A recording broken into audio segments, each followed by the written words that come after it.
What's up, everyone, and welcome to the 8th episode of the Envision Gaming Podcast. I am your host, Bradsgaming, and as always, I am joined by Clownishjoe Hello, everyone. and Triple Bravo. Howdy, folks. We are just three guys passionate about video games with different interests, so hopefully we can cover all avenues for you.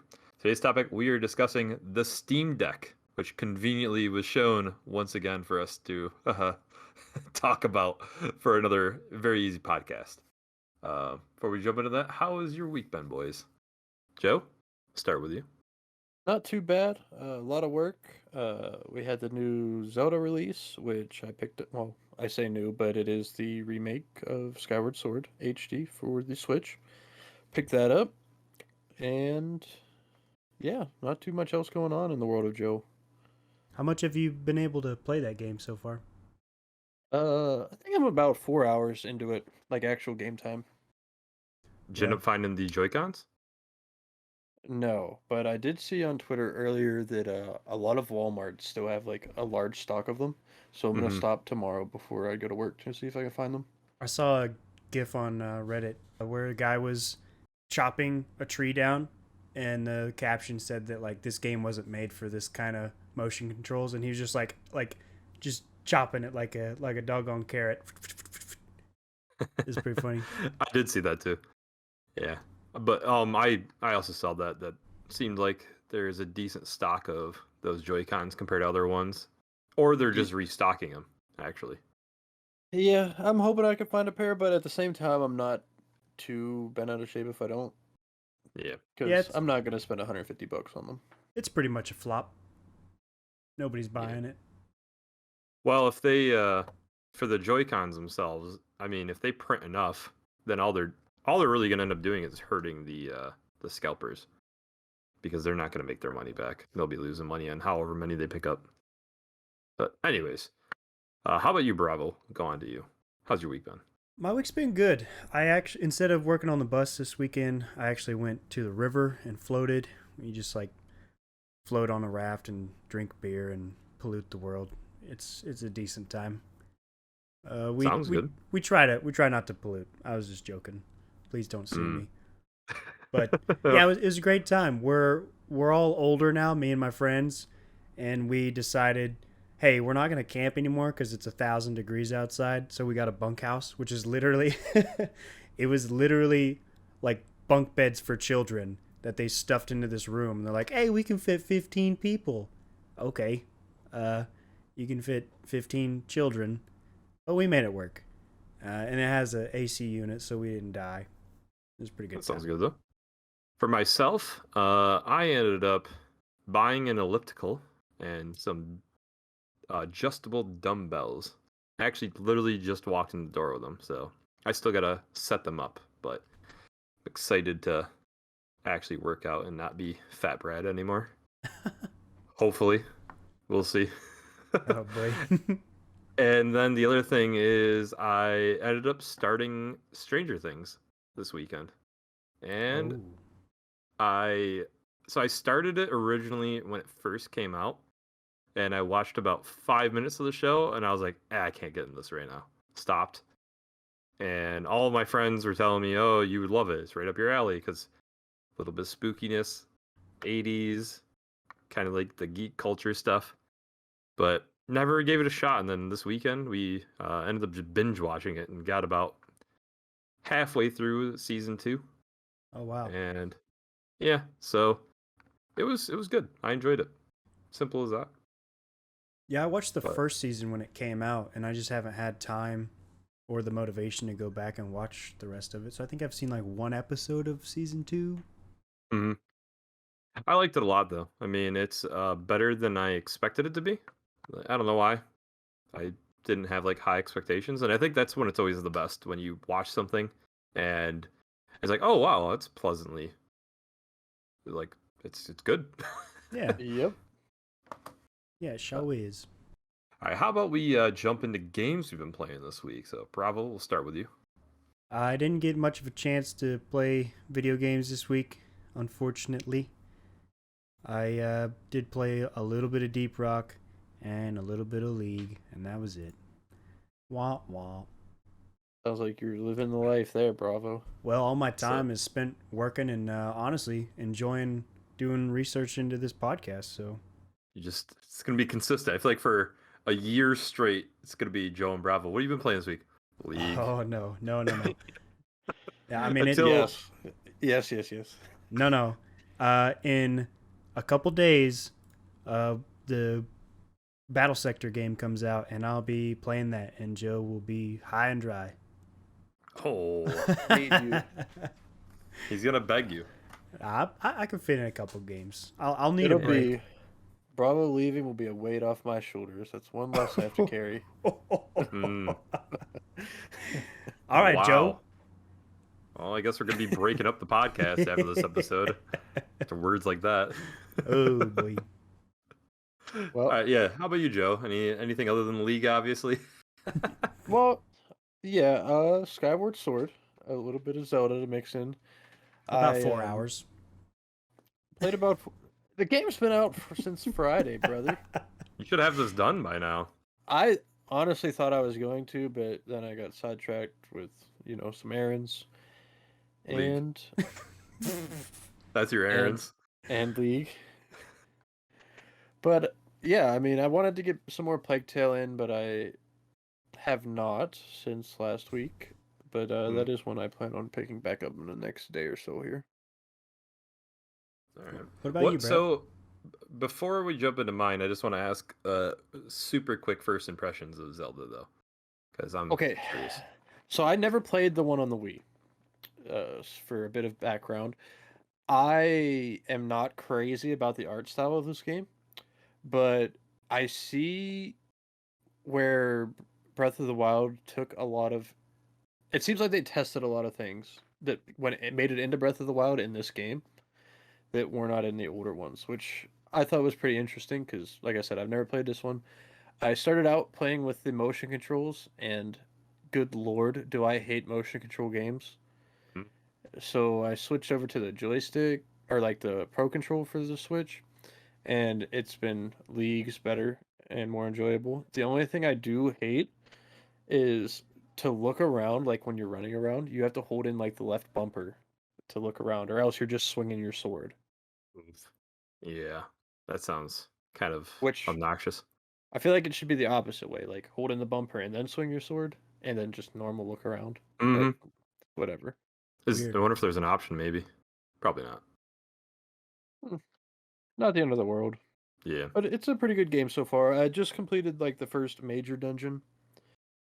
And yeah, progressing quite nicely. Nice. So for myself, though, I actually played a little bit more than usual for myself. I think the day after I played a bit more of Plague Tale Innocence, and I'm probably halfway through the game now.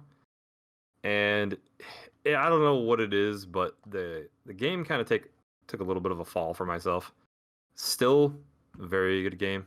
I think it's more of just the mood I'm in, where I'm not in a stealthy action game mode right now. So I don't think it's anything to do with the game itself. It's just my own taste right now. And then I played a bit of Hearthstone, just hopped in, and I was like, why not? I played probably like 5 games yesterday. That was actually not bad. I mean, I always enjoy playing Hearthstone just for a little time killer. And then I also played a game that I just got in. So I mainly picked it up because it's so weird, and it's based off of a TV show from Adult Swim. It is Aqua Teen Hunger Force Zombie Ninja Pro AM. Okay, so I was, as you guys know, you got to get our Mort the Chicken talking. Big fan of Mort the Chicken. And I love all of these like weird, obscure games that people don't really know about. And I started just doing some random research, and I was like, okay, just type in like unique games on YouTube. And this one popped up in like a PlayStation 2 catalog. Well, the thing about the game is it's essentially kind of like an episode of Aqua Teen Hunger Force. You've ever seen the show? And the premise of it is you're going to play golf, but in between your shots, you have to run to your ball, and there's like aliens and trees and stuff that are coming after you, and you beat them down with your golf club, or you switch to like Frylock and shoot like fireballs in them. It's super weird. And the golfing is not very good. The combat's not very good. It's weird.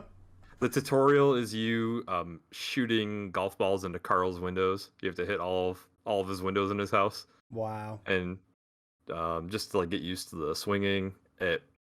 Honestly, it's not a very good game from what I've played the about 20 minutes. So I'm going to sell it. It's going back out into the world. And it is a super... I couldn't believe it. So the game, it goes for about 40 to 45 bucks on average, I would say. Yeah. And I picked it up for about 27. And this thing is mint. It looks like the guy just opened it, put it on the shelf, and then he just sent it out to me. He probably played it for 20 minutes and said this game's pretty shitty garbage, just like you did. Yep. It is not very good. By the way, did I swear? I don't even remember. Did I?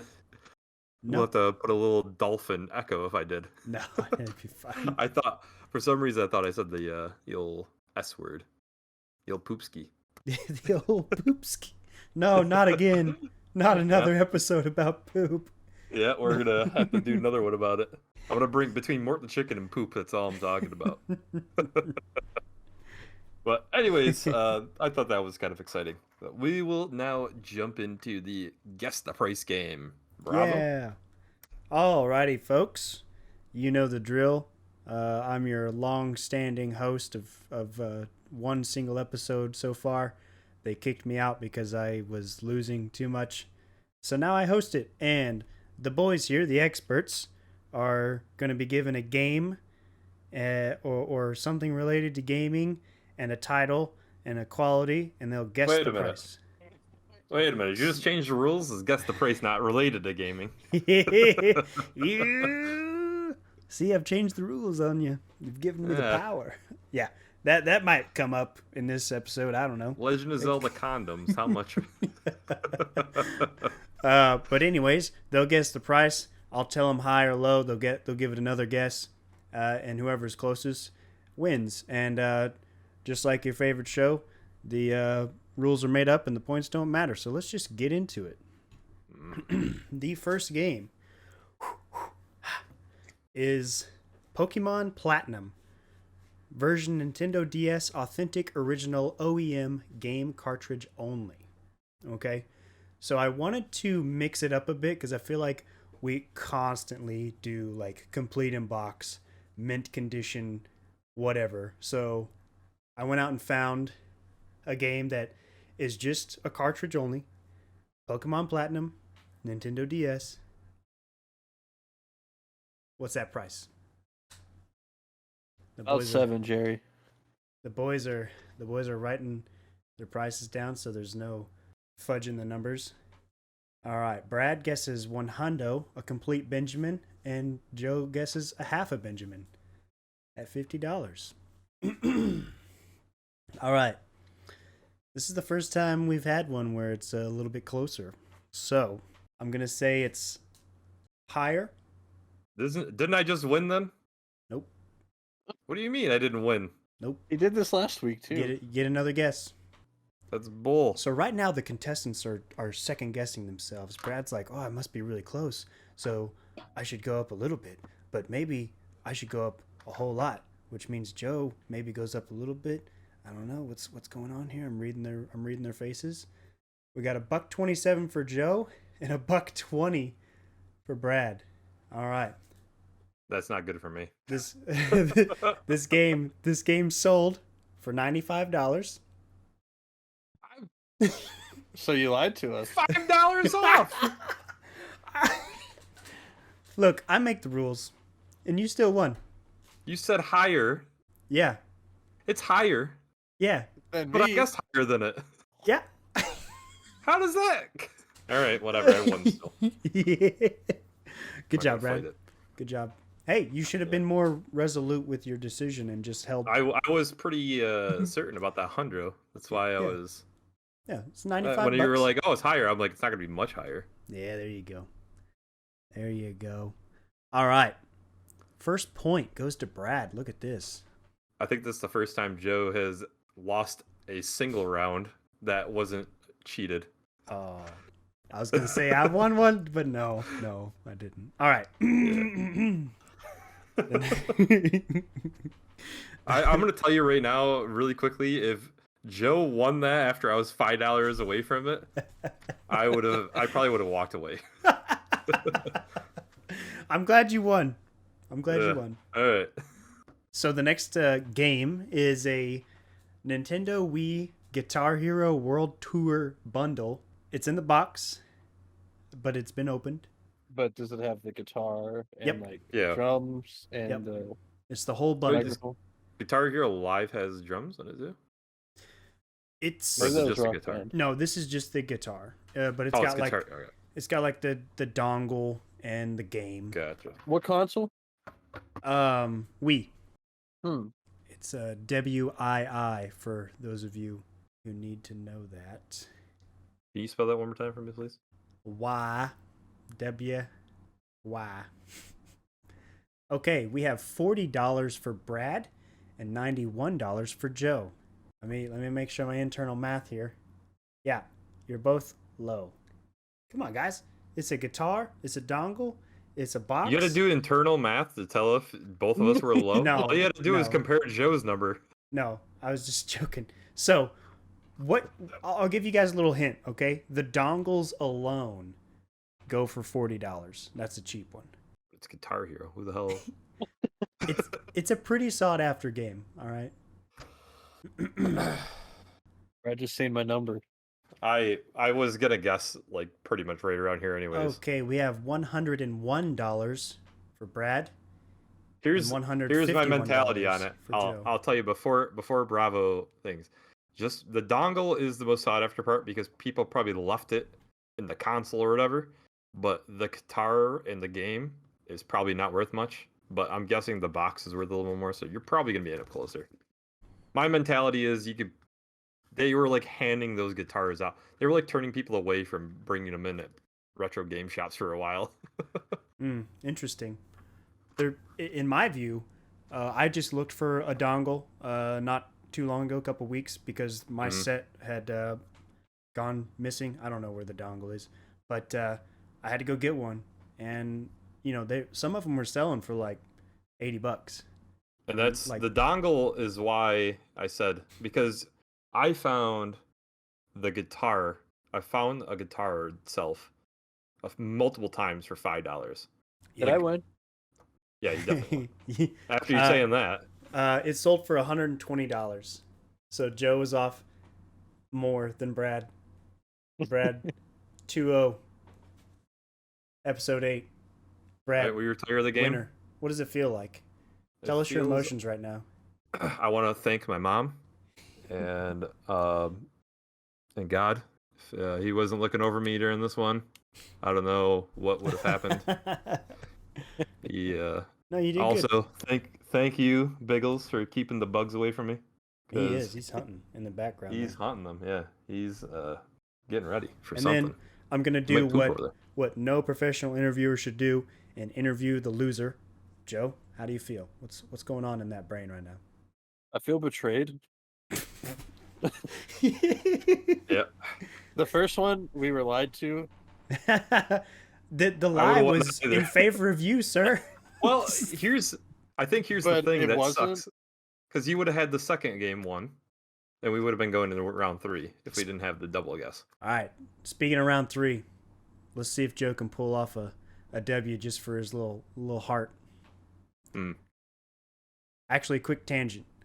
The first ever Rocket League championship I ever went to, we watched the whole brackets, blah, blah, blah. It was great. It was amazing. And they get done, and they go interview the losing team. And it was just about as bad as you'd think it would be. Like, the guys were, like, distraught. They didn't know whether they were going to get interviewed. And they're like, yeah, they played a better game. and kind of like motioned, like, why aren't you interviewing them? Getting pictures taken. Anyways. All right. My cat is boxing the air right now. Yeah. Anyways, Oh. so this last one is a for funsies, and it's a curveball, okay? Okay. So, it is a 99% maxed out Clash of Clans account.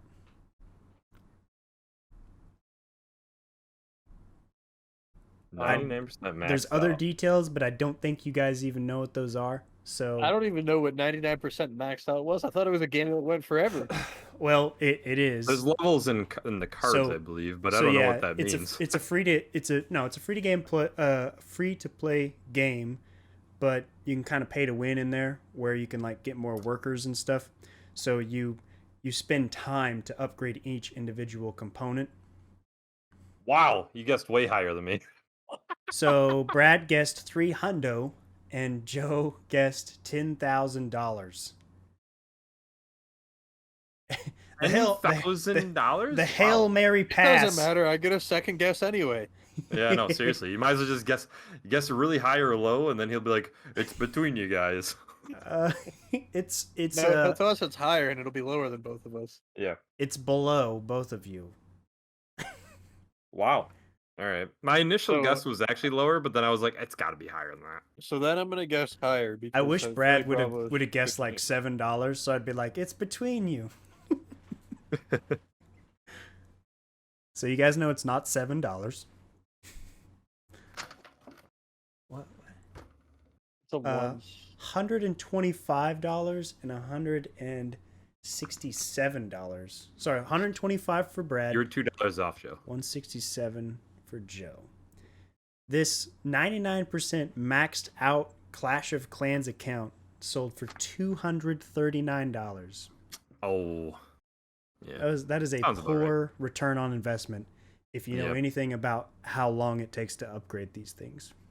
Probably spent like if he paid, probably spent thousands of dollars on this game. Yeah, who knows, brother? I know, like my Hearthstone account probably worth about $50, and we're not going to talk about it. All right. Well, that was the encore round. Brad, congratulations on your first W. Joe, congratulations on being dethroned. I'd like to see you do a training montage, come back stronger, bigger, faster, and we'll see you in the next episode. Moving on, let's get to the weekly news with Joe. All right. So Ubisoft unveiled Tom Clancy's Ex-Defiant, which is a free-to-play multiplayer shooter. Their words, not mine. It's a fast-paced firefights combined with pop-punk mosh pits. It's FPS faction ability shooter. The gameplay looks similar to Call of Duty, but there's flamethrowers and electric guns and Abilities yes. like Rainbow Six kind of stuff, maybe a little bit more cartoony. I don't know. The trailer looked awful, and we were discussing it before the podcast, but we hope it was just YouTube like downscaling or something, because it just like the gameplay looked like it was 20 frames. It was kind of bad. They use factions from other Tom Clancy games, like the Wolves from Ghost Recon, and the Cleaners from The Division, and it seems like you're kind of going to be locked into whatever faction you pick, but I could be wrong. It'll be interesting to see what that turns out.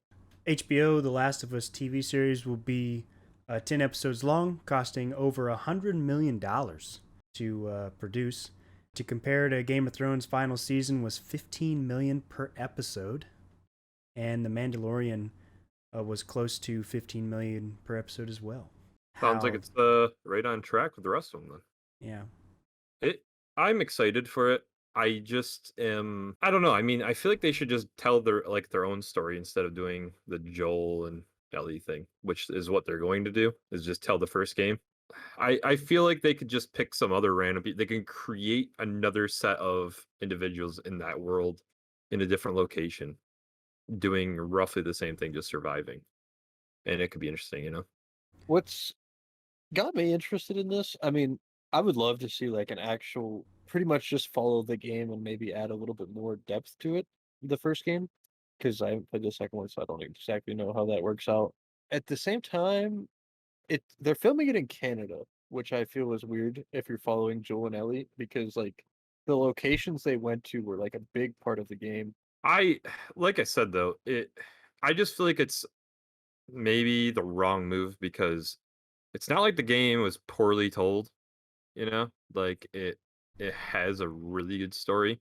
All you're going to do is you're trying to bring it to a wider audience, which I understand that maybe not everybody plays games, and it is a good story for the people that just watch stuff on Netflix or, obviously HBO here. Um I don't know. I mean, what do you guys think? Do you think it should follow the regular story, or do you think it would have been more interesting to see from a different point of view? I'm not an avid fan of this series, but I'll compare it to The Witcher. I love The Witcher show, but it's not a verbatim replay of the game. I think if it was a, a redo of the game, I'd be like, yeah, I'm gonna watch it so I can get those extra visuals. But I feel like they wouldn't go any further with it, you know. So hopefully, I'll just repeat what Joe said. Hopefully, it's a similar story with more depth, so it Mm. gives the fans exactly what they want. I'm just not sure if they're. I mean, I don't know. It's hard to judge. Obviously, we don't have a lot of information on it, but I feel like there was a lot to the story. Other than there are those moments where I know Bravo hasn't played it and he's going to, or he's going to watch it, one of the two. But Mm-hmm. not to spoil too much, but there's points where there are the in between sections of seasons where they just completely skip. So maybe there's some stuff they can add in there. I think, like, let's say spring to fall or fall to, I don't know, whatever, fall to winter, right? Yeah. Yeah. I don't remember exactly, but there's like a pretty significant jump in the game. I remember at one point, and it could be where it's like, oh, we got like 2 months we could play with, so you can Yeah. add some details. And obviously Neil Druckmann is working on it directly, and he wrote the game. So Well, time is different on TV shows. You can have a 10 episode series that covers an hour of the timeline of whatever show you're watching. So they could literally just cover the beginning of the game, or cut to couple of months in or whatever. Like they have a huge range that they could utilize. that's true. Actually, I didn't even think about that they can draw out the first game into numerous seasons itself. Pump it. Yeah. But Next up on the weekly announcements here, we got a little bit of a teaser from EA during their little webinar they were having. They teased Skate 4, finally. They didn't show any gameplay or anything. They just basically told us it was coming and had some people talking in the teaser who looked like they were watching a trailer or something of it.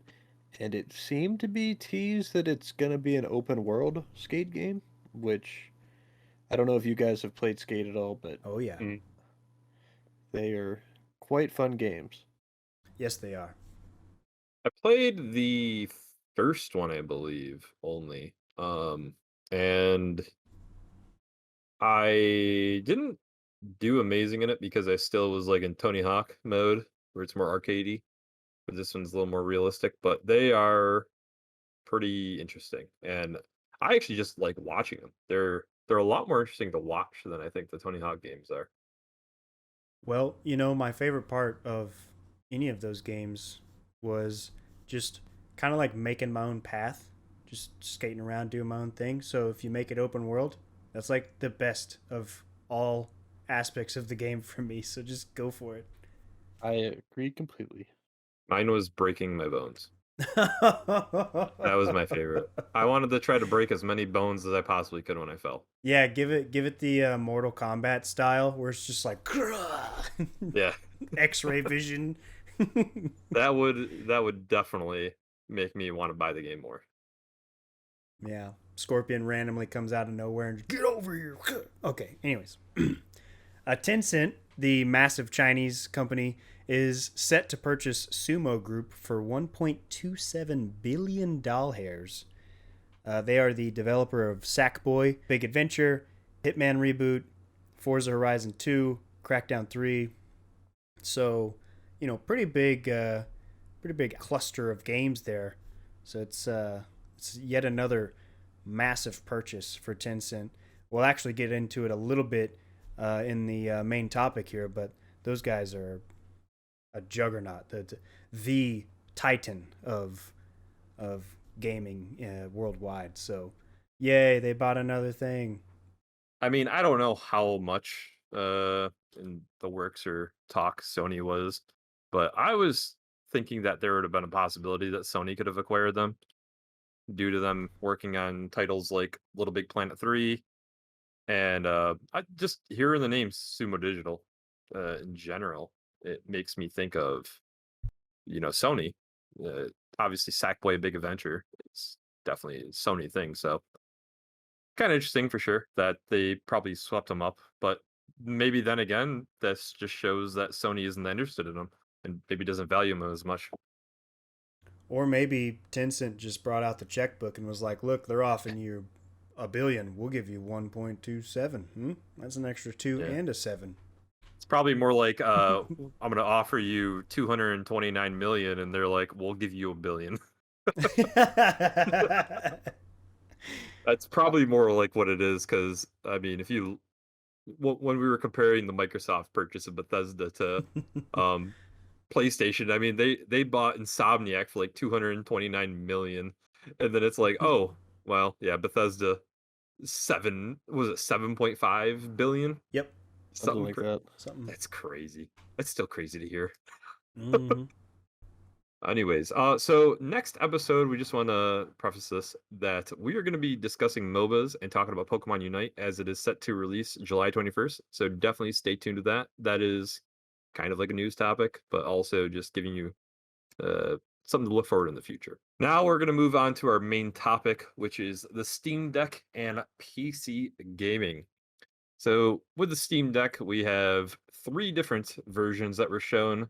This was kind of just dropped out of nowhere. Actually took a little bit of, I feel, the limelight out of Zelda, because it went from Zelda was the big thing for Friday, and I don't think I heard almost anybody talk about it. I mean, even our group, Joe over here, bought it day one, and we were just talking back and forth about this thing all day Yeah. while He while I actually, was working. yeah, he juggled it, right? So it the Steam Deck became available to register, and we tried, and I actually got one registered, and Joe couldn't get his to work because Steam was being overflowed with traffic. So Joe's like, "Oh, I'm just gonna leave." So he goes and purchases Zelda, comes back, and it works flawlessly, and he gets one reserved. So it's kind of goofy. The best of both worlds, as they say. Yeah, so I ended up reserving just the 399 one in hopes that, well, Joe did the same thing. We hope that we get some deep dive type reviews of the Steam Deck before we're required to pay the actual monies. Yeah. Yeah, so for $5, yeah. Do you know, with the, like, let's say the reservation, if you made it on the 399 one, can you seamlessly transition it to the say the 256 gigabyte model if you wanted to? No. So how it does work currently, uh, you're reserved for the one you have. You're still able to cancel your reservation and get another one, but it's gonna Mm, be in the later batches. So yeah. what we'll get into it a little bit deeper later, but how they're releasing them, like I'm pretty sure you can still go on and reserve one right now, but you're Mm, probably not getting it till quarter 3 of 2020 is the estimated ship date.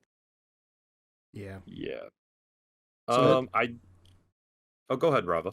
So let's just differentiate the different versions real quick. So the 399 is your base model, and it comes with a carrying case.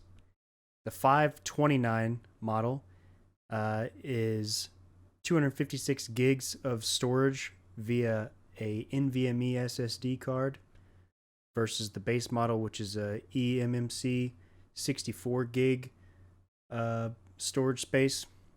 And then the most expensive one, the $649, is 512 gigs of SSD storage. And we spent a lot of time talking about this and trying to come up with the thought process behind the pricing and the storage choices, because the 64 gigs is kind of a slap to the face of anybody who wants to do anything with the default storage. Now they do have the extra storage slot, but it's just not feasible to operate with just the 64 gigs. Also, So- with the 512 gig, the 651, it does have the anti-glare etched glass as well as a special carrying case. Ooh. Baby. Mm. So I did want to mention this because I didn't notice this detail when we were discussing it Friday, when it first was announced. The important thing to point out, because originally I was saying, who cares about the internal storage? The internal storage isn't that important when you could just slap the micro SD.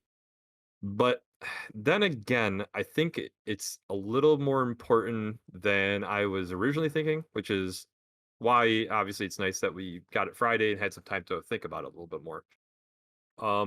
So I didn't realize this was the eMMC storage for a hard drive, and I will tell you personally, my Switch, the Surface Go tablet that I have, the little tablet I use just to watch YouTube things, is slow, and it is exactly that storage.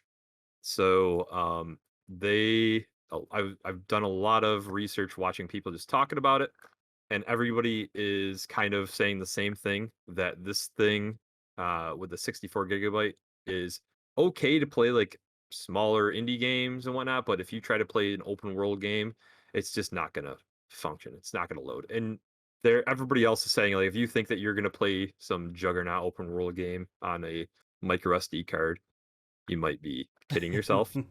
So, like, yes, you can get, like, people were saying, like, you can get like a 2 terabyte micro SD card, and it doesn't matter too much. It's just not going to load that fast and render all of it as much. But that is something I didn't think about with the eMMC, and just in general, I was just thinking, oh, you could just slap a micro SD, whatever. But I think if you want to play some of the larger games, you're going to want a minimum of the 256 gigabyte one.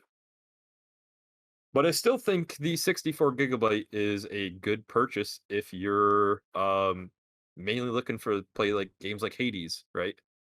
Or just like the smaller games. I don't know if they were running the Portal game on the 64 gig or not.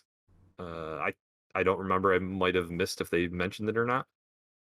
Yeah, I'm not sure if they said, but spec-wise, even like across the board, they all have the same internals outside of the storage. Yeah. And just doing a real quick rundown of what is going to be included in these. It has the AMD APU architecture. It's got a Zen 2 CPU. It has the RDNA 2 graphics cards, which are a little bit newer technology, similar to the ones that are in the PlayStation 5 and Xbox Series X.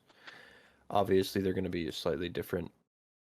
But, and then we're looking at 16 gigs of DDR5 RAM.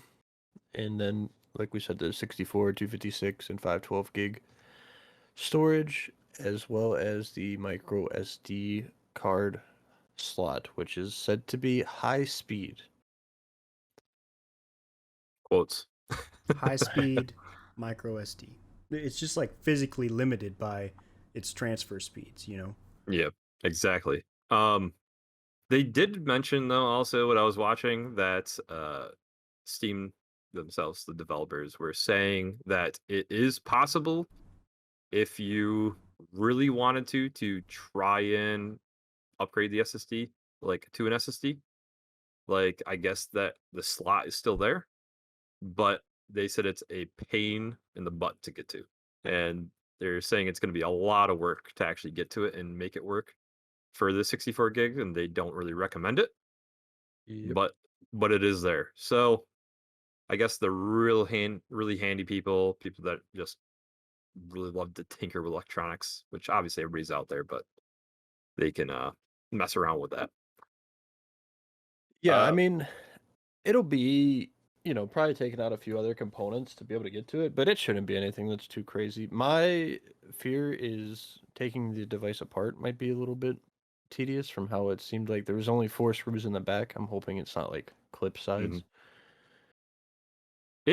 I'll be honest though. I mean, overall, the specs, other than just the storage of the base one, seem pretty nice.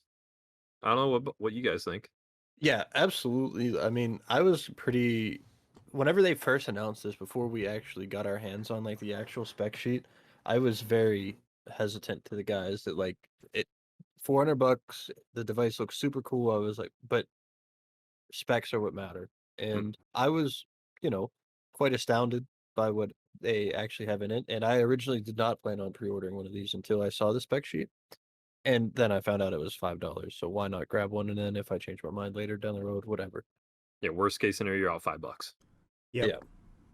And So it's go ahead. on that note, if I don't have a deep dive review of this thing, I'm not purchasing it. Mm, yeah, it's interesting. I do want to ask you guys what you feel about the 7-inch touchscreen display that is only 1280 by 800 resolution. So very similar to the Switch one. It's Oh, you know. yeah. It's, there's a reason I think most of these devices are doing close to a 720p resolution. Mhm, And with a screen that small, it's not super noticeable unless you're actually looking for it. What they what did interest me is this is a 16 by 10 aspect ratio, not the 16 by 9 that most people are used to.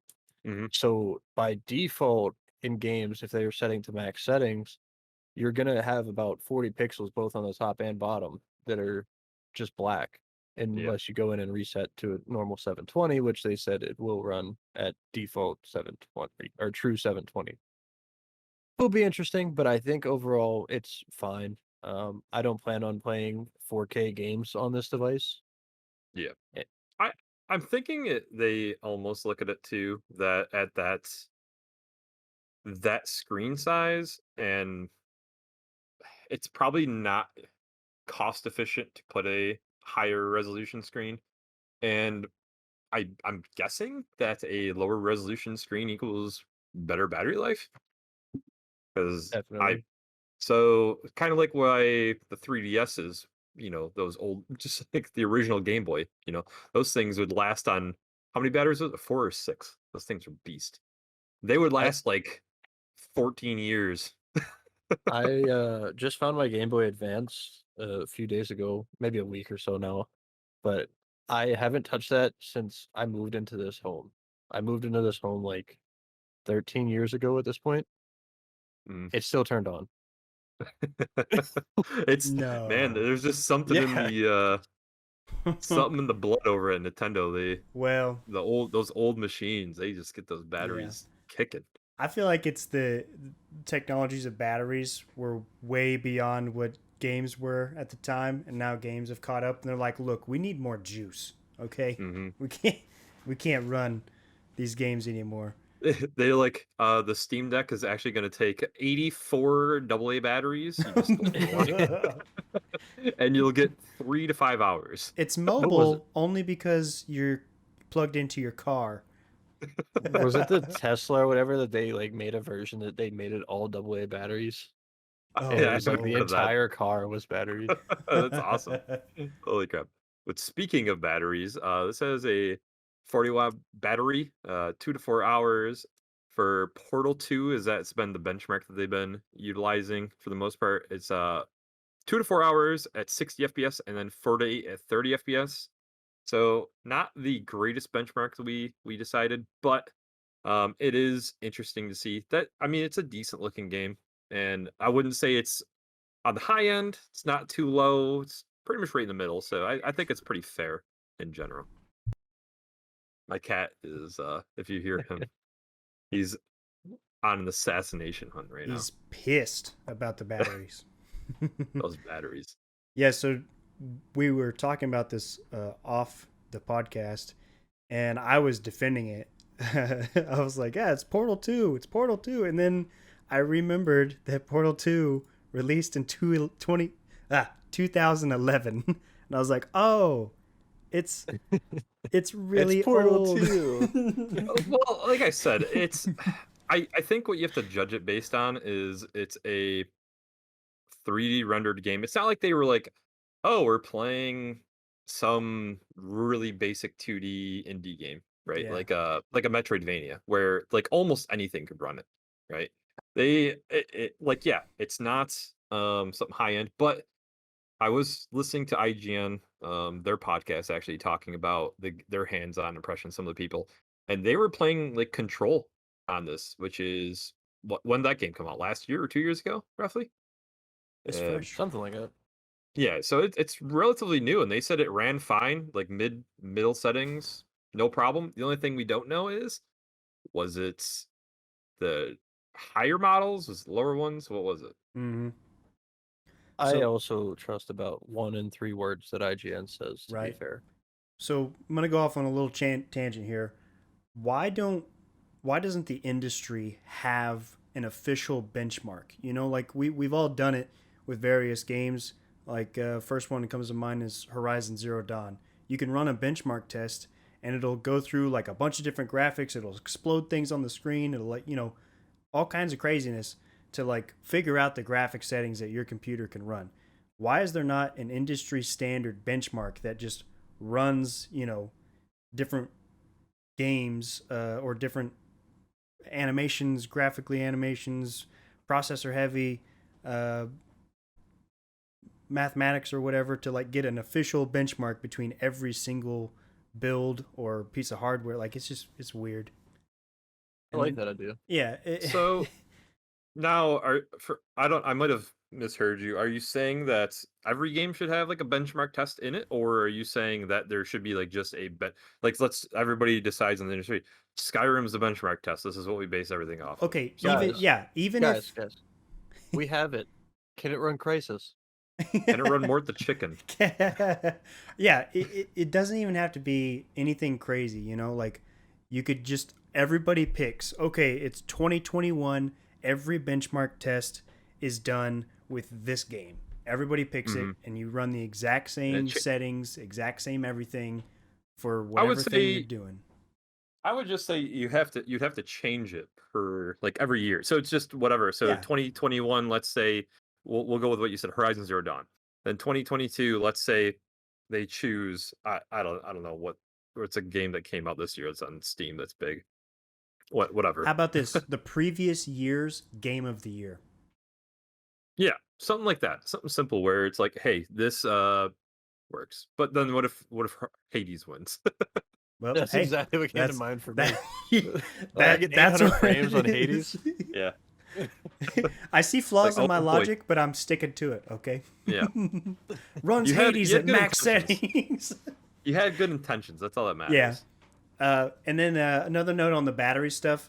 So, doing some math for whatever reason, the Switch uses milliamp hours to compare or to describe the battery, and the deck uses watt hours to describe the battery. So I did the math, and just the battery comparison, the deck is twice as large. It has a twice as large capacity as the Switch. Now, that's not factoring in the inefficiencies of different hardware or the efficiencies of hardware or how things are programmed. Nintendo has a pretty big upper hand when it comes to this because they have such a more control over the things that happen on the Switch. Whereas the Steam Deck is ultra flexible. So yeah, you could run your your crazy programs on the deck, but you might get 30 minutes of life and cook your lap while you're at it. So Another standout feature about the battery is what scared me is hearing Portal 2 at 60 frames, only 2 to 4 hours. Like 4 hours, that's pretty reasonable, but the fact that it could be as low as 2 for like Portal, and then they're showing off running games like Control, which does that mean I'm going to get like a half hour of game time out of this thing? You're gonna get 11 minutes, Bob. You will hit start, the cutscene will run, and it will power down.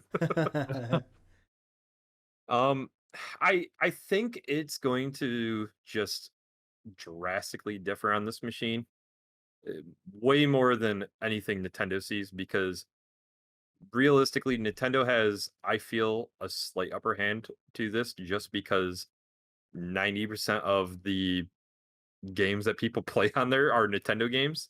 Like, yes, people are buying indie stuff. People are, you know, grabbing a little bit of everything, but most people are there for the Mario, the Zelda, the Smash Bros, Mario Kart, yada yada yada. Right? Yeah, I'm gonna look it up, Um, but I wonder how long Apex Legends lasts on the Switch, hmm. undocked. While you're looking that up, will talk a little bit about the controller layout. So we've got a bit of a different controller layout. We've got the buttons and the D-pad right next to sticks at the top of the device. So it looks at first might be like a little uncomfortable, but everybody that I've listened to talking about this thing that've had hands-on impressions says that it's way more comfortable than it looks. And I think because, as I said, I think of the Nintendo episode actually, how I feel like I need to like dislocate my thumb in order to reach that one thumbstick down on the Switch. Maybe this will be a little more comfortable than the Switch, and plus it's got a little more weight to it. I don't know if that's a good or bad thing. I What do think you? the buttons being next to like the D-pad and stick is a good thing. Mm, They have like slanted bottom corners, so like your hand will naturally wrap around it. You don't have to buy like that third party mm, grip for the Switch. But yeah. I, in general, have small hands and the device looks pretty large, so I'm curious to see how it works out, especially because it has those two touchpads like in the center next to the screen that Hmm. function as like a laptop touchpad. And I looked a little bit more into that to see like if they had any plans for it or like how it functioned. And apparently the sticks actually have some technology in them. They could sense when your finger is on them. And apparently the touchpads are not functional if your finger is on the joystick. Hmm. That's definitely interesting. I think that's a good idea because I could see where it would turn into a problem if, like, say, the palm of your hand were to touch the touchpad in an accident or something like that. Then all of a sudden you're doing a 360 no scope for no reason. Yeah, that But was a big concern that I had whenever I watched the initial release. I was like, oh man, my sausage fingers are gonna rest on that pad, and I'm gonna move my character around or something. But hey, there you go. If it works. I know it sounds weird, but I initially was like, "Oh, this is cool. It can run Hearthstone for me." But then I'm like, I can play Hearthstone literally on my phone.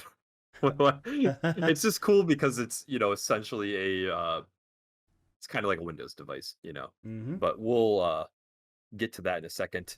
But first, we'll talk about the four rear paddle buttons also, saying that I think Joe mentioned it real quick. I don't know, like I've seen people having these modified onto some like third-party controllers. I'm completely ignorant because I play strictly single player games, not very competitive. What is the function for these? Has there been anything to them? You guys know? So, yeah, I actually have an Xbox Elite controller, Okay. which has the option to add those four back pedals on. And so I played games like Rainbow Six Siege on console, and what I would do is one would be set to like reload, one would be set to like vault, one would be set to crouch. So Mm, I never had to take my hand off of the joystick, so I could always aim. So you never, if you're playing the game and you like hop through a window and you see somebody, your fingers off the stick so you can't aim, you would just get shot. yeah. With Mm, something like this, I could do it with like my ring or middle finger that aren't doing anything and still have my finger on the joystick so I could aim as I'm doing something else. God, that would be essentially like relearning the controller mapping It because took forever. uh, I can't even imagine. I purchased an arcade stick probably like in 2012 or so because I really wanted to play Street Fighter across Tekken online. And I was like, oh, this is gonna be the game I'm gonna play, and that game blew up obviously. So I purchased it and I'm like, oh, I'm instantly gonna be like a pro. I got an arcade stick, and it took me ages to be able to do anything on that thing. I was like, I shouldn't have bought it. It was a waste of money because I was so much better with the actual controller because I was so used to the controls. Mm-hmm. But Yeah, that's I didn't even think about that. So it's Yeah, interesting. I had to Rocket League, a couple seasons in, everybody was like learning different metas, and we all learned together or saw somebody do it. I think one of the pros did it, but they had their buttons remapped in such a way that like once you saw it, it just kind of clicked, and basically your boost became your air roll button. So because if you're in the air, you don't need to like brake or anything. So anyways, I changed 2 buttons around, and it took forever for me to break the habit and then relearn a new one. So I couldn't imagine adding more buttons. Like I got to play like a crab or something. Isn't it funny though how you can jump from one game to another and like the controls will be a little bit different. You're okay, Yeah. and then, but then if it's like a same game, you just change something. You're like, nope, can't function. Brain just completely shuts off. I don't know, man. I use a Switch Pro controller to play my PC games, and I cannot physically look down at the controller ever because the A B buttons Are are flipped. flipped, and Oh yeah, so the game will say press A, and if I look down, I'll hit A. I'm a robot. I got to do it, and it's wrong. you know what's weird is I can like when I'm playing a Nintendo game, it's almost like my brain knows. Oh, A's over here when you play Nintendo. A's here when you're playing Xbox or whatever. Like my brain just knows what A is based on what video game I'm playing. They just It's really had to be strange. different. Yeah, everybody's got to be different. So moving forward, the docks will be sold separately. An interesting thing though is that they've mentioned you can essentially buy any compatible dock, so it doesn't have to be a Steam, like say they have an official Steam dock, which I'm sure they will. But if you go out on Amazon and it's compatible, you could plug that sucker in and just instantly use it if you Compatible want. meaning it attaches via USB-C. Exactly. That's all. That's the only requirement. Yep. It's not. I mean, I'm sure that there might be some weird Chinese knockoff that's super funky and doesn't work. Or find a But buddy with a 3D printer, print you off some little legs, you know, shape it like your favorite Pokemon or something, holding the deck, and plug your little USB C into it. mhm. I do like that. I think that's something that is a huge win for them is that they're just making it open to whatever. Being able to just buy any dock that's out there. The Mm-hmm. the fact that there's like versatility is very similar to Android is I think a big win for them. But Well, you're gonna say Moving something? on to the operating system of the device, it is based on Steam's operating system, which is 3.0 now. It's based in Linux with the Proton compatibility layer, so it's going to be able to run most Windows-based programs default. They also announced that the device can be stripped down completely of that, and you could install Windows onto it if you'd like.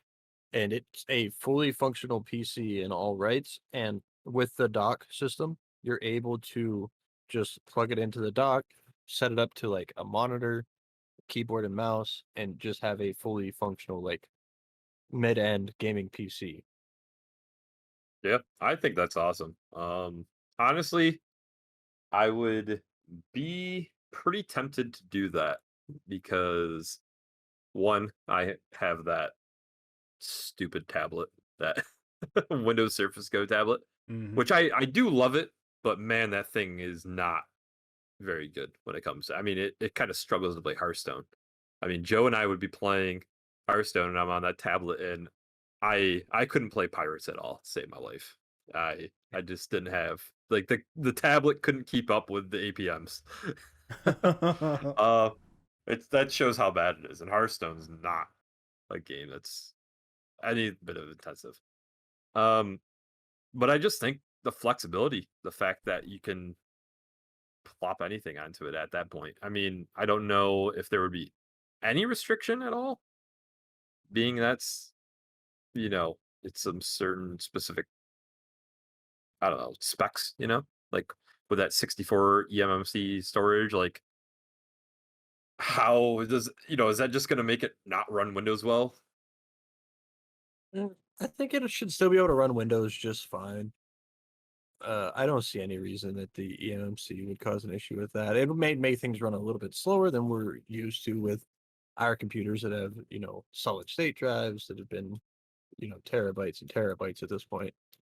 But I could see Windows taking up a good small portion of that 64 gigs and that leading to people being a little more Yeah. upset than they originally are going to be. Windows 10 is pretty lean, and it's like 20 gigs. Another feature that I'm interested to see on these is the emulations. Yes. That's Here's something they're not going to talk about, but I'm curious to see how well they run on this device. Yeah. I bet you that this will be, well, I don't know. I haven't done a ton of research on like the emulation handheld market, I've done very little for the cheapo ones that just to run maybe like SNES. Don't tell anybody between us. So the Your secret's and safe with us. yeah, like the basic NES, SNES emulator stuff, just to get the old stuff on handheld, which I mean you could run that on almost anything, right? But I think when you start to get the real tough emulation is about PlayStation 1 N64 is where it gets a little tricky because anything below that you can run, and even for the most part, those games you can run fairly well. It's just certain ones that struggle. Now, PlayStation 2, I think is going to be possible on this. I don't know if you're going to be able to like up it at all, but this might be the best like budget way to play PS2 emulation On the in go. general. Yeah. So that's huge. After I sat down and thought about it for a while and was like debating with myself over whether I'm actually interested in this device or not, emulation is what actually put me over the edge and was like, yes, I could just install Ocarina of Time and I don't have to buy it again from Nintendo because they're not going to sell it to me on the Switch anyway. See, I'm more interested Hypothetically. in I think I'm more interested in the games that you really can't get anywhere else other than say like PS2. We'll just use that as our example. Um Stuff that just hasn't been really ported because like not that you would want Ocarina of Time, obviously. Like that's something everybody wants on like the Switch.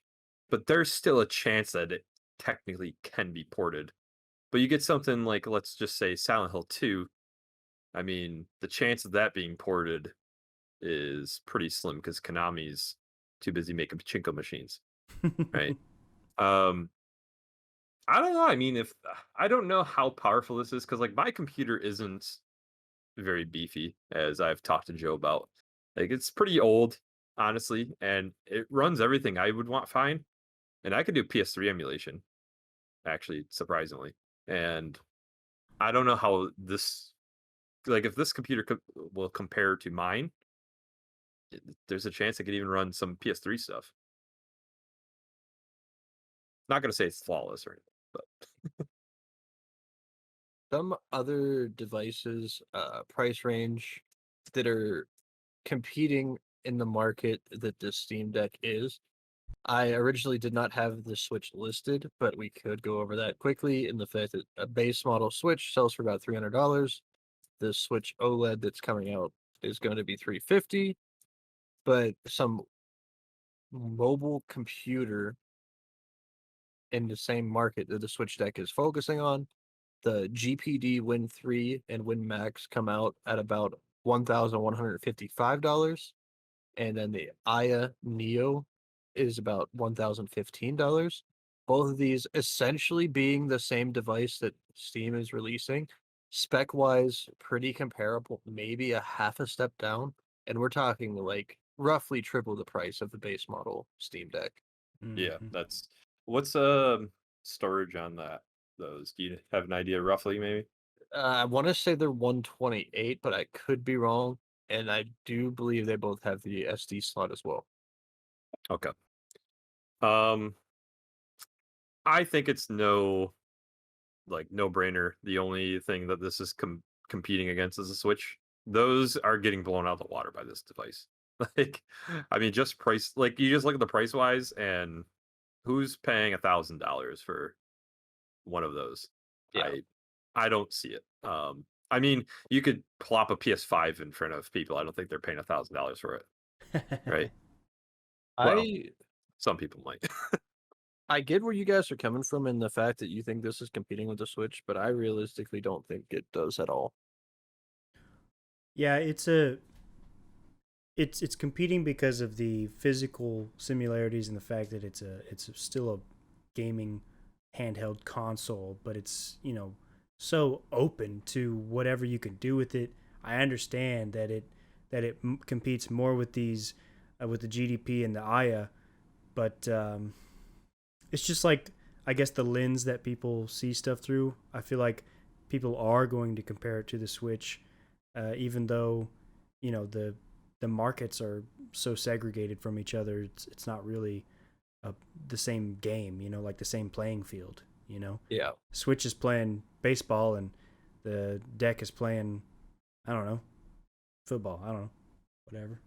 So it took them a while to think of another sport. Yeah, I almost said Rocket League, but I'm like, I'm really beating this horse.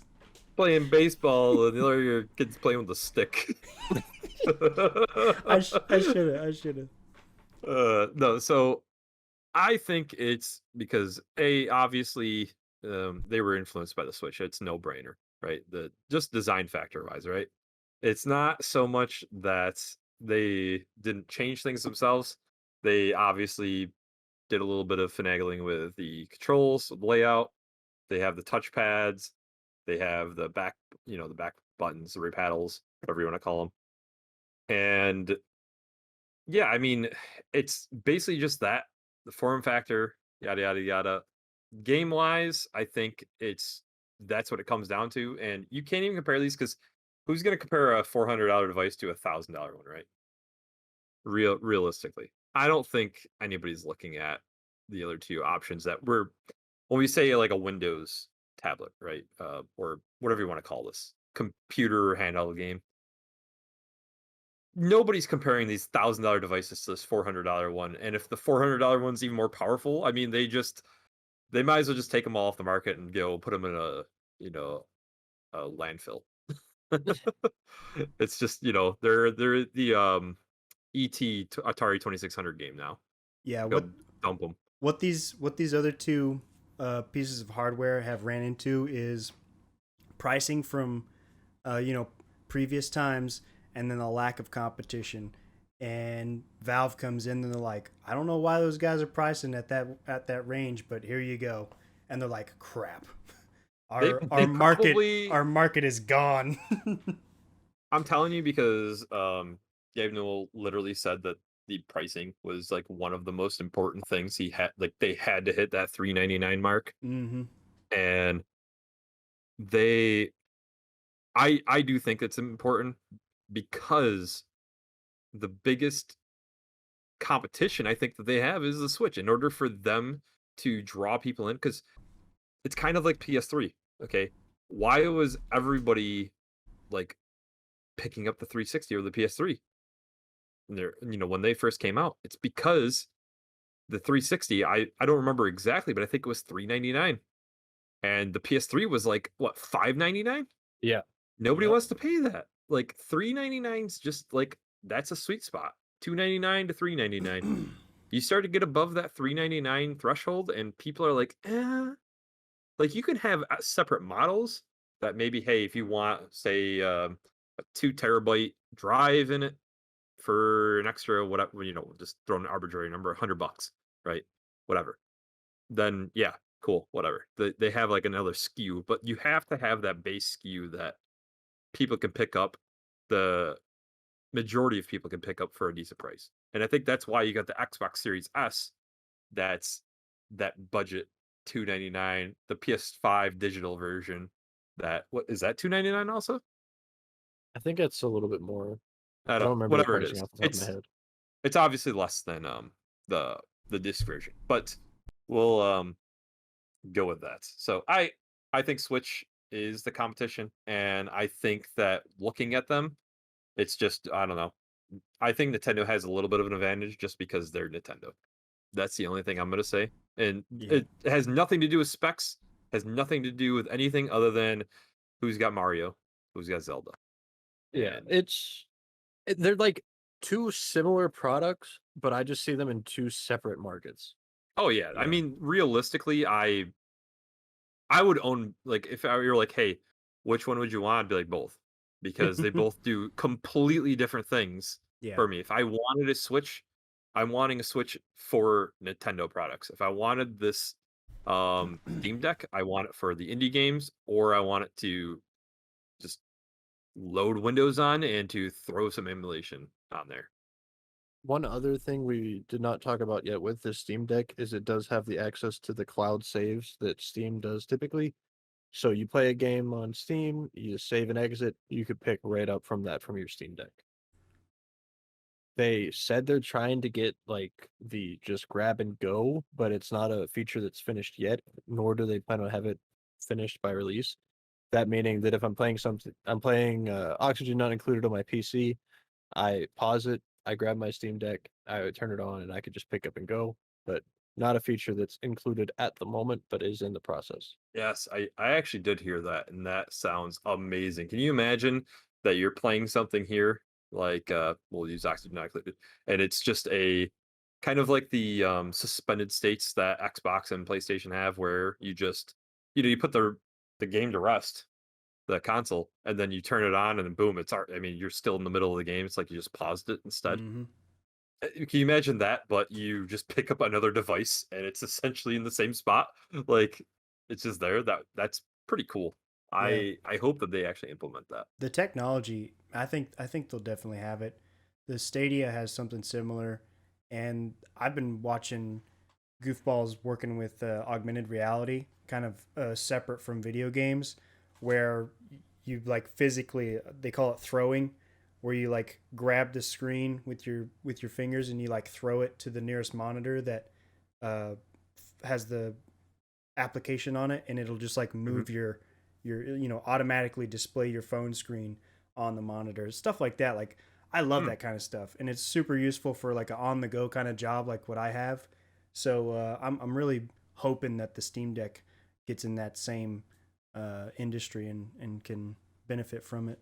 A little off topic, but man, I hope that they just make screen mirroring on like every device so simple, where you just like tap a button, because Yeah. it seems like it's a pain for some reason. Like, there's so many times where I'm like, oh, I wish I could just, mirror my phone real quick onto the TV. But then I'm sure there's something where I'm gonna have some real funky pictures that I'm really wishing I didn't pull up, and my mom yells at me. I don't want to hear about it anymore. Yeah, balls some boob and a cat. Oh boy. The last thing on our Steam Deck talk for the day, the reservation process. Bravo and I went through this, and whenever it first turned to, what was it, 10 a.m., and these things went live, Steam, the app, and the website just died, Yep. just completely unfunctional. Um, Mm. we sat there for what, probably 15, 20 minutes before Bravo was able to get through and get his reserved. And then I sat there for 35 minutes fighting with it, trying to get through. And then I said, screw it, and went and bought Zelda and came home. And it seemed like everything was fixed. And I literally, first try, no, no, like extra loading screen, nothing, just Mm-hmm. instantly through. So this has just complete speculation all over it, but do you think that there are that many people interested in it, or do you think that this is people like, ooh, new item to scalp, let's buy it? So So, you go want to take go this one, for it. Bubba? Go for it, Joe. Okay. There was actually a site I was reading, and apparently somebody got through like some memory from Steam's like actual website and whatnot, and they actually got us some rough numbers. So for the 512 gig model, 71,600 were booked, like reserved, 55,000 of which came from North America. Mhm. 33,000 of the 256 gig model, 28,000 came from America, and they didn't have exact numbers for the 64 gig, but they said it was around 10,000. So it seems like people were more excited for the larger models, but there was multiple people who had like screenshots that had these exact numbers. This was also through the first 90 minutes of sales, not up to today's current amount, but a fair bit got reserved. Wow. I'm guessing the reason you said the middle one's the most popular, correct? No, the largest. Oh, the largest one is. Wow. Yeah, Okay. the 649. I had a moment and zoned out. I was hearing the numbers going. I flashed back into math in like the ninth grade and I started panicking. I was like, oh, numbers being thrown at me. I But gotta dodge like I 'em. said, that was the first 90 minutes. One thing that I give Steam a ton of credit for is doing what Microsoft and Sony did not with the Xbox and PS5. They're still letting people reserve one, as far as I know, up to now. It doesn't mean Yeah. you're going to get a first batch this December 2021, and they seem like they're booked out to quarter two, quarter three of 2022, but you could still reserve one. If they had I've just did this with Xbox and PlayStation, so much less hassle for people. Mm-hmm. Yeah, I've never understood that because how hard is it for like just for myself an example. I didn't care when I got my PlayStation 5 because I really wasn't too excited for any games. Like I was like, okay, if I get it, I'll play Demon Souls. Simple as that. If I You're don't get welcome it, for influencing you. yeah. If not, then I'll play it when I get it. Simple as that, right? Well, if you could have just made it, hey, pre-order on PlayStation Direct or wherever, and we'll just ship it out to you as soon as we get enough available, and we'll put you in a queue, line them up. Your number 800,000 or something like that. All right, cool, whatever. Just ship it out to me when I got it. I've got one reserved. Doesn't matter. And if you find one out at like Walmart or Target or whatever, you order one. Same, and I would say same thing. Put it like a $10, $20 reserve, something like that, right? And if you find one, you just cancel it. Simple as that. It It- makes no sense. It's such a like better process of doing things. That way people aren't panicking because they more pop up on Best Buy while they're in the middle of work and have to like, oh, I'm taking my lunch break. Sir, you've been here for 5 minutes. Oh yeah. I'll tell you right now, it was kind of funny. So I went from and I feel like I fell into the hype of everything. It's like anything else. People start talking about things, you're like, I want it. I gotta have it now. I mean, I almost bought an Xbox Series X for literally just the reason that I saw that it was available to buy it. I could click the button, add to cart, and it was just that moment where everybody was snatching everything up, and I'm like, do I buy it? I could buy it right now. It's right here. So when I was at work, sorry, employees, yeah, but too bad. The the PlayStation 5 it came up on Walmart and they announced on like Twitter or something like we're gonna have shipment. We're gonna have available orders from 12, 1, 2, 3, and 4 o'clock. Something like that. So I would text my dad and both of us were like trying to add it to our cart all at the same time. We're like, all right, it's get ready. Cue it up. And we got one loaded on my phone, one on the work screen, one on my tablet. I'm like Xavier from X-Men, just trying to work it. Got one on my foot, both hands, clicking everything at the same time, and I still didn't get it. And then I ended up landing one because I just played a game of Hearthstone and hit refresh when there was none available. I got mine literally like the second day they released them on GameStop. I was at work at Best Buy and I was like, huh, I forgot they released PlayStation 5s today. Went on the site and literally ordered it, not a single problem. Given it was a bundle and it was like stupid to find it, and I just went through a link off Twitter, but literally ordered it day two, got it day one, and I was just like, okay, cool. Yeah, but the people that are scalping them, it would alleviate that. But then again, there are plenty of people that money is not an issue. And hey, like if I had enough money, and I don't know about you guys, but let's just say money was no issue to you. Would you go and pay, say like an extra $300 to have it day one and not have to Nope. worry about sitting in line, You don't have to worry about anything. It's like almost you're paying for the convenience, right? I think that's what some of these people are thinking. Yeah, so I really wanted those Zelda Joy-Cons. They pretty much all got pre-ordered up, and they're being sold for like 130 to 150 online. I won't even pay $70 more for them, let alone pay double the price for a console.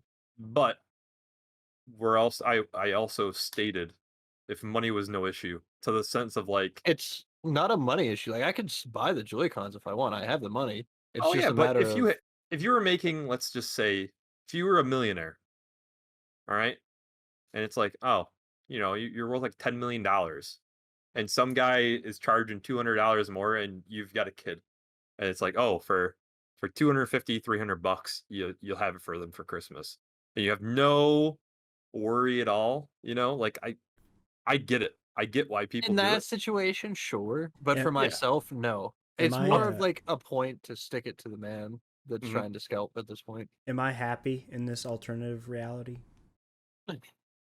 You are on the verge of a divorce. Your friends are dead. Then Your yes, family's dead. I will be purchasing that for the extra money, so my kid will be more incentivized to come with me. And whenever I hand him the box, I'll say, "Listen, listen, son. Uh, Mommy spit in your food when you were the- 13. this Nintendo Switch or whatever game console it has to stay with Daddy, okay? Like everything that I buy you from now on has to stay at my house." And he'll say, "I don't understand, Dad." And I said, "You're the reason why we're getting a divorce." All right, this is taking a dark turn. I'm sorry. There's memories. I'm sorry. I'm a So, child of our divorce. overall thoughts on the Steam Deck. Brad, kick us off here. Oh, hold on. I have tinfoil hat moment. Okay. So the whole thing with the Steam app crashing during the pre-ordering, I think is tinfoil hat. I think it's corporate manipulation to drive up the hype. Okay, let me hear me out. You are Valve. You're the IT CEO or whatever goofball, and you see a release time, a specific time where everybody's gonna rush to your site to do a thing. You increase the server size, which most of these guys, I don't know how Valve works, but they're probably renting from Google to have this No. space or whatever. But anyways, you literally increase your server size for the first 3 hours of that period, and it's fixed. And I'm not going to say that they can handle all the traffic in the world, but you can definitely see it coming. It looks way better in the media if you're like, oh, hey, we crashed our site because so many people love this item. That's crazy, right?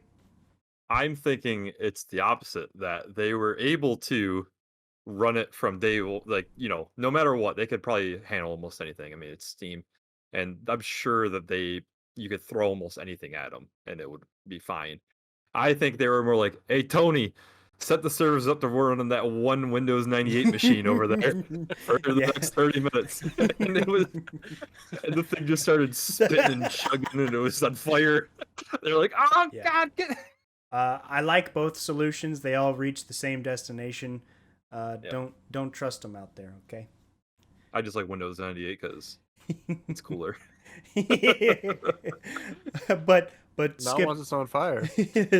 skipping forward, my thoughts on the Steam Deck. Yeah, as long as I get a deep dive review of the thing, I will likely be ordering it.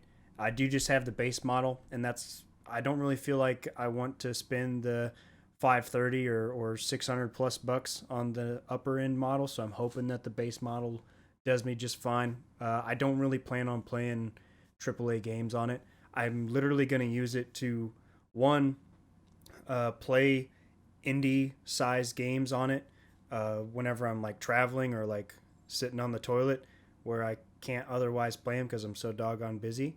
And I'm also looking to the future where I'm living in my bus and I want to have, a smaller PC to utilize. I think it'd be really nice. Yep. I concur with that. You're getting a bus? Yeah. Ah! We're gonna be the bus gang over here, all three of us. Papa Bravo's gonna just lead the way, though. Finally, my future gypsy plans are coming to order. You Yeah. can't have a gypsy caravan with just one gypsy, okay? It's just a sad person.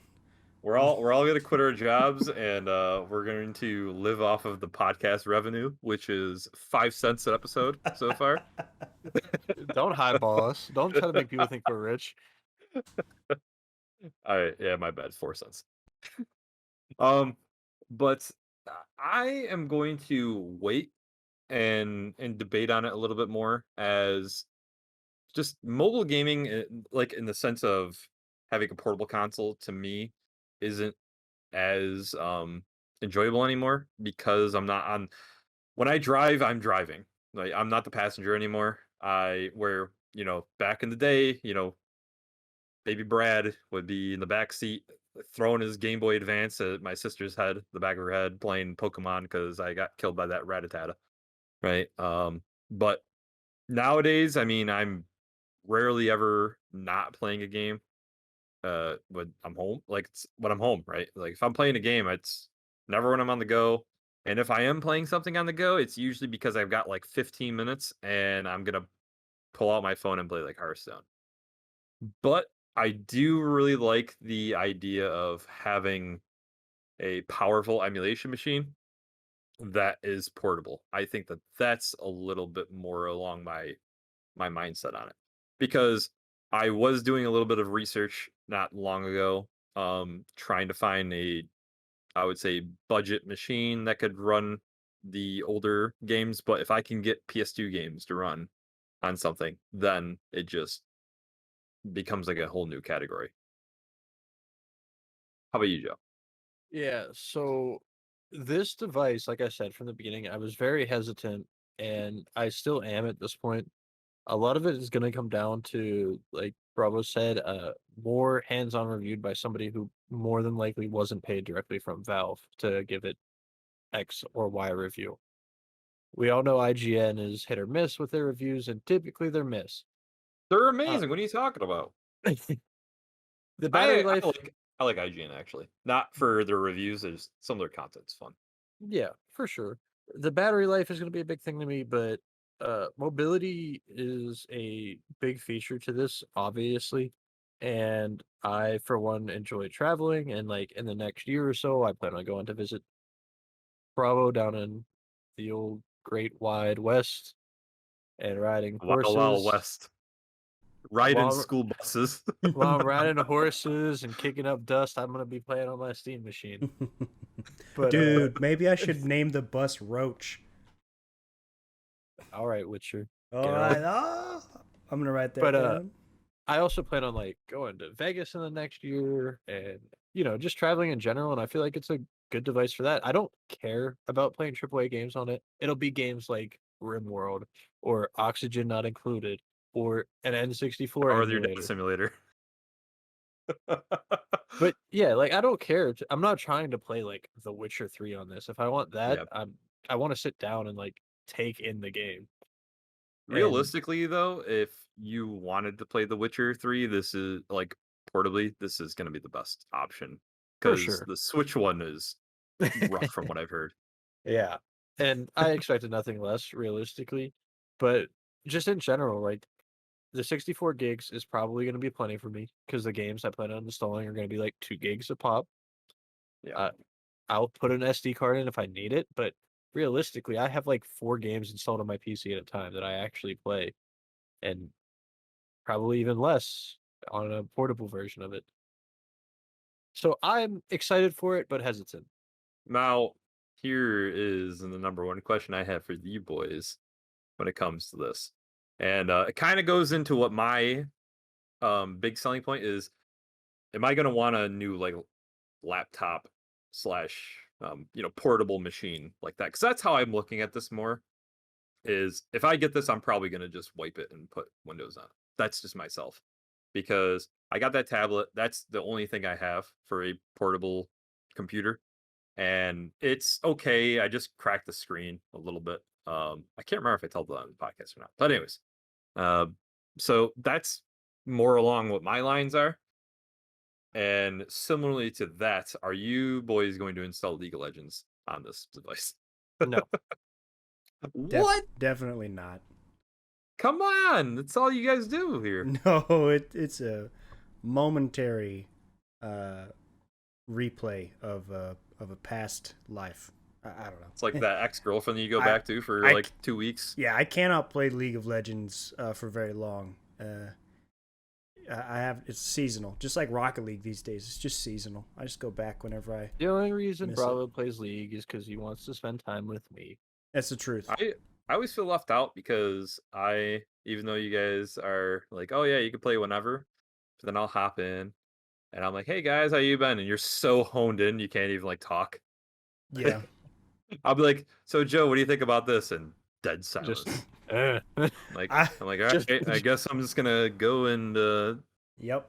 sit over here by myself. That's why I didn't ever play a League whenever I was streaming to Twitch, because I just could not function and talk because my caveman brain can only handle so many things. All I hear the entire time when I'm in is, I didn't press Q. Q. That's Joe the entire time. Q. What am I doing? Q. my fill in the blank with thing didn't go off. What the heck? What's happening? Yeah. All I know It's is always Joe my had fault. issues. Joe had a It's lot my of issues fault. with Q yesterday. That's all I know. I was very angry yesterday. We played a good portion of the day, and I didn't get a win until like 2:30 in the morning. Oof. And I was just like, all right, I'm just going to bed happy. Moving on. As a reminder, next episode we'll be discussing MOBAs and talking about Pokemon Unite, since it's set to release July 21st. And Joe and I can't wait to get our hands on that. So stay tuned. Now that you've heard what we have to say about the Steam Deck, we would like to hear what you guys think. Are you looking to pick one up, or is this a pass for you? Let us know on Twitter at envision_org. Email us at envisiongamingpodcast@gmail.com, or just comment right there on the YouTube video. Thanks. See you, Later. everyone.